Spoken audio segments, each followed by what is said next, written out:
Newton's first law എന്ന്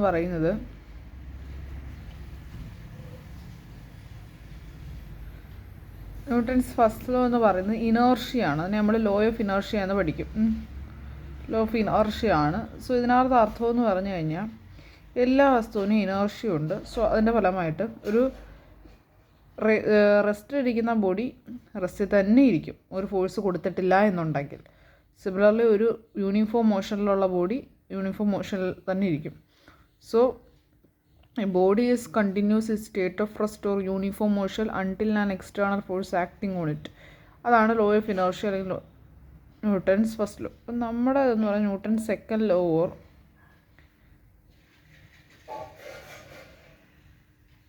ന്യൂട്ടൻ്റെ second law ആണ്. അത് നമുക്ക് ലോ ഓഫ് മൊമെൻറ്റോ എന്നൊക്കെ വിളിക്കാം. ഓക്കെ, അപ്പോൾ ഇതെന്ന് പറഞ്ഞാൽ ഒരു വസ്തു സ്റ്റേറ്റ് ഓഫ് റെസ്റ്റ് ഇരിക്കുന്ന വസ്തു ഒരു എക്സ്റ്റേണൽ ഫോഴ്സ് കൊടുത്തില്ലെങ്കിൽ സ്റ്റേറ്റ് ഓഫ് റെസ്റ്റ് തന്നെ ഇരിക്കും.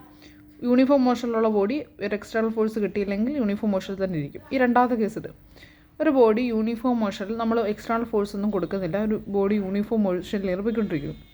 സോ നമ്മളൊരു ഫോഴ്സ് കൊടുത്തു, സോ ബോഡി നിന്നു. അല്ലെങ്കിൽ നമ്മളൊരു ഫോഴ്സ് കൊടുത്തു, സോ ബോഡിക്ക് ആക്സിലറേഷൻ ഉണ്ടായി. ആക്സിലറേഷൻ അറിയാമല്ലോ.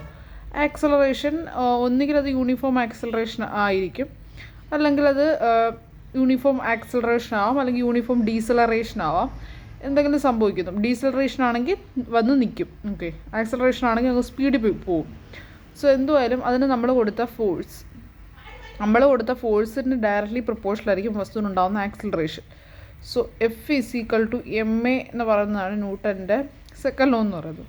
ഇതിന് മൊമെൻറ്റവുമായിട്ടുള്ള കണക്ഷനുണ്ട്. മൊമെൻറ്റോ എന്ന് പറഞ്ഞാൽ ഒരു വസ്തുവിൻ്റെ മൊമെൻറ്റം അഥവാ പി എന്ന് പറഞ്ഞാൽ mv ആണ്.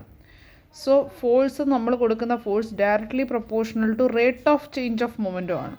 സോ ആദ്യത്തെ മൊമെൻറ്റം mu1 രണ്ടാമത്തെ മൊമെൻറ്റം mv ആണ്. അതായത് ഇപ്പോൾ u1 u2 എന്ന് എഴുതാൻ വന്നതാണ്. സോ uv എന്ന് നമുക്ക് കൊടുക്കാം. റേറ്റ് ഓഫ് ചേഞ്ച് ഓഫ് മൊമെൻറ്റത്തിന് ഡയറക്റ്റ്ലി പ്രൊപ്പോർഷണൽ ആണെങ്കിൽ F= ഒരു കോൺസ്റ്റൻറ്റ് കൊടുക്കാം. സോ ആ കോൺസ്റ്റൻ്റ് വാല്യൂ പിന്നെ കൂടെ മനസ്സിലാവുന്നത് 1 ആണെന്ന്. സോ അതുകൊണ്ട് നമുക്കത് എഴുതുന്നില്ല. which is equal to m × u - v × t. that is F= ma. ഇതാണ് ന്യൂട്ടൻ്റെ എന്തെന്ന് പറയുന്നത് സെക്കൻഡ് ലോ എന്ന് പറയുന്നത്.